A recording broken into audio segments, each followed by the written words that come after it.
We are going to play through every Story of Seasons game from the series' conception to the modern day. Along the way, we are going to rate them against each other to determine which ones are the worst and which ones are the best. After the torture of the last game, I am happy to finally return to a more fleshed out Harvest Moon experience. As usual, our grandpa dies and leaves us with the family farm. After saying our goodbyes, we decide to take over his farm and begin our new life. First thing you may notice is that this game is 3D. As many of you know, not all games did well during this transition. While you could have a Mario 64 in your hands, you could also have a Bubsy 3D. Luckily, Harvest Moon 64 definitely falls into the Mario 64 camp. It perfectly captures the core gameplay of the SNES game for a 3D environment. A major part of this success is the fact that transitioning farming from 2D to 3D is pretty straightforward. The only thing that changes from a gameplay perspective is the addition of another axis. The art style of the characters in the overworld is chibi style with simple colors and designs. While I thought this style looked weird as a kid, I have grown to appreciate it. Considering the limitations of the hardware, all the characters look as you would expect them to. It continues the Harvest Moon style of picking characters and animals that don't try to be too realistic, instead opting to choose a cutesy art style to follow. Since some of the character design details are lost in the 3D models, they choose to add small character portraits at the bottom left of the text boxes. While this may seem trivial nowadays, this game pioneered the style for future Harvest Moon games to come. If you've ever played Stardew Valley, I'm sure this general layout looks quite familiar. Equally iconic is the amazing music of this game. All the music perfectly captures the farm feeling without feeling too country. Every song that plays feels like it has strong emotions behind it, clearly conveying what is happening in the game. It adds to the immersion when the music playing perfectly summarizes the feelings of different seasons and events. Just have a listen to this opening theme.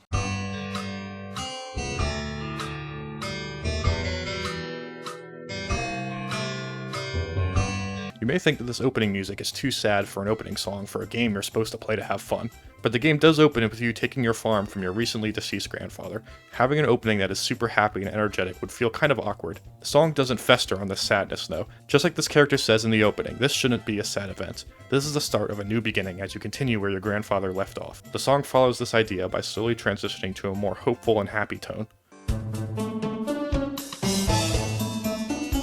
The rest of the game continues this pattern of using music to accentuate the emotions throughout the game. After the ear bleeding I endured from the last game, this was a welcome change. As previously mentioned, the core mechanics of the game are still intact. That's right, it's still a farming game. The crops we can grow are turnips, potatoes, cabbage, corn, tomatoes, eggplant, and strawberry. While the number of crops is technically an upgrade from the previous games, it is still relatively underwhelming. Just like the crops, raising animals remains largely the same to previous games. We have the usual chicken, cow, dog, and horse with the addition of sheep. While I'm disappointed that the cat option wasn't carried over from the Game Boy Color game, I'm happy to see that the game added options to play with your dog. You can pick them up, whistle at them, play ball with them, and even enroll them in a dog race. It is cool that the dog and horse follow you when you whistle, but I have my gripes with it. While I imagine the dog and the horse are programmed the same way when following you, I ran into problems with the horse AI. Occasionally after whistling, the horse will refuse to stop following me.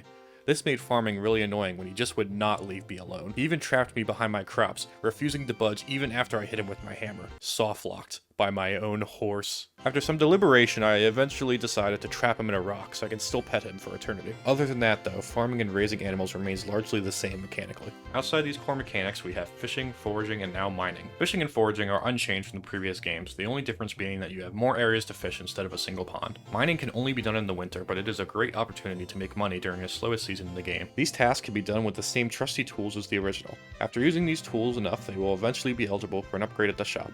Your house can likewise be upgraded using money and wood.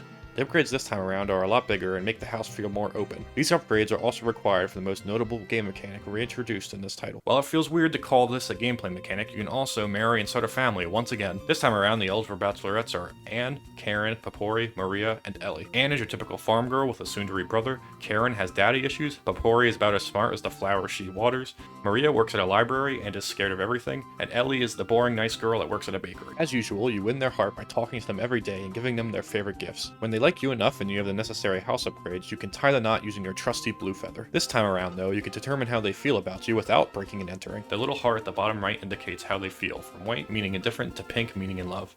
Unlike the first game though, you actually have rivals to contend with this time around. If you do not romance your chosen lady quick enough, your rival will swoop in and win her heart. While adding rivals makes the game more realistic, it would have been nice to implement this mechanic without forcing the player to rush towards choosing someone to romance. If you manage to defeat your rival and marry your sweetheart, you can have a kid and start a family, just like the original SNES game. Beyond marrying and having a kid though, there isn't much else to do with your family besides going to festivals together and enjoying each other's company. Speaking of festivals, they are massively upgraded from the original game. There are a great number of them to attend every season, each having their own unique cutscenes and minigames. While some of them can be boring, a majority of them are fun little tangents to break up farming. The most notable ones are the Horse Race, Dog Race, Sea Festival, Vegetable Festival, and the Cow Festival.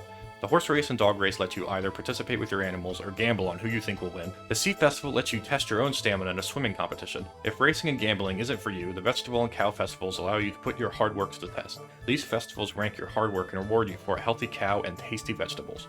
There are many other festivals that all have interesting cutscenes and even special items to buy. While they are not all created equal, I still think that every festival adds to the game's immersion. Harvest Moon 64 did a great job of taking the original idea of festivals from the original game and expanding on them. That sentiment holds true for the game as a whole. Not only does it flawlessly make the transition to 3D, it also manages to improve on the core gameplay. It does this by adding just enough to keep the game interesting, but not too much to the point of being uninteresting. Throughout my playthrough, I honestly had much more fun going back to this game rather than the SNES game. While the SNES game does a good job at establishing the identity of a Harvest Moon game, I believe Harvest Moon 64 is the first game to fully realize it. This places it at the #1 spot, way ahead of the original SNES game, and in a completely different league from the Game Boy Color game. If you somehow stumble on this video and never even played a Harvest Moon game before, I highly recommend this game as your starting point into the series.